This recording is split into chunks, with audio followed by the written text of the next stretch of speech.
योगी सरकार में मंत्री नरेंद्र कश्यप जी हमारे साथ हैं बात करने के लिए। सर, इस समय देखा जा रहा है सियासी पारा जो है एकदम बढ़ा हुआ है, टेम्परेचर उसका बढ़ा हुआ है। सभी पार्टियां एक दूसरे पे आरोप लगा रही हैं। ऐसे में सरकार को कांग्रेस घेर रही है लगातार कि अंबानी अडानी ये सब पे कि इनको पैसा दिया गया है, तमाम सब आरोप लगा रहे हैं। तो क्या लगता है ये कहीं ना कहीं जो चुनावी समीकरण है इसको बदलने की तैयारी कर रहे हैं लोग? जो आरोप लगा रहे हैं, इस पे आप कैसे देखते हैं?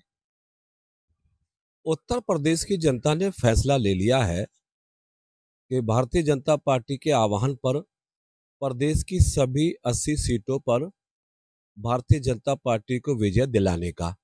जितने भी सीटों पर 3 चरणों में मतदान हुए हैं, लगभग 26 सीटों पर पार्टी की फीडबैक, कार्यकर्ताओं की रिपोर्ट के आधार पर ये कहा जा सकता है कि उन सभी सीटों पर भारतीय जनता पार्टी विजयी हो रही है। विपक्षी महागठबंधन को इस बात का एहसास हो गया है कि उत्तर प्रदेश में इस बार प्रदेश की जनता उनके अकाउंट में शायद एक भी सांसद ना दे सके, इसलिए बौखलाए हैं। कई बार अनगढ़ बातें करते हैं, राम मंदिर पे सवाल उठाते हैं, कभी मोदी जी को गाली देने का काम करते हैं। तो ये विपक्ष की हताशा का ही एक नमूना है, जो तरह तरह के बयानबाजी करके प्रदेश की जनता का ध्यान बांटने का प्रयास कर रहे हैं। सच ये है धरातल पे कि ना तो समाजवादी पार्टी, ना बहुजन समाज पार्टी, ना कांग्रेस, धरातल पे इनका काम, इनका विचार अब स्थापित नहीं रहता है। आपने देखा पिछले चुनाव में कि राहुल गांधी जी खुद अपनी सीट हार गए।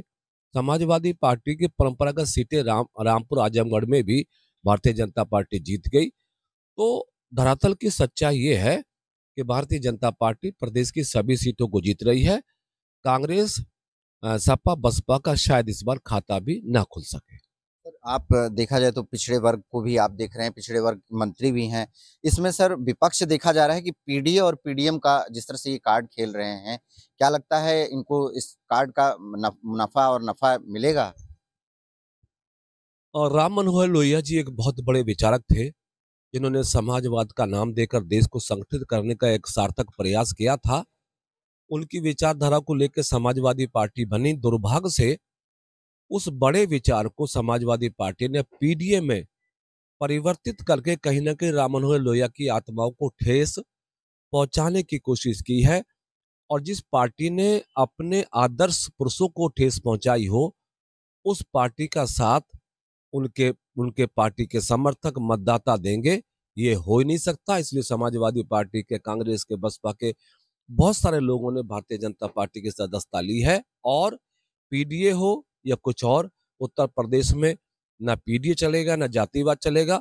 चलेगा तो केवल मोदी योगी की डबल इंजन की सरकार की कामयाबी और भारतीय जनता पार्टी का विचार ही चलेगा। सर, एक आखिरी सवाल है। जिस जिस तरह से देखा जा रहा है कि भारतीय जनता पार्टी देश भर में नारा दी है कि अब की बार 400 पार, क्या ये लक्ष्य पूरा हो पाएगा?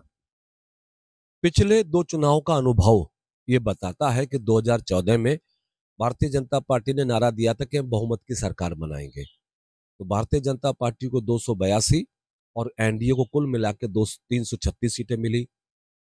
2019 में भारतीय जनता पार्टी ने नारा दिया था अब की बार 300 के पार। तो भारतीय जनता पार्टी को 2019 में 303 और एनडीए को कुल मिलाकर 353 सीटें मिली।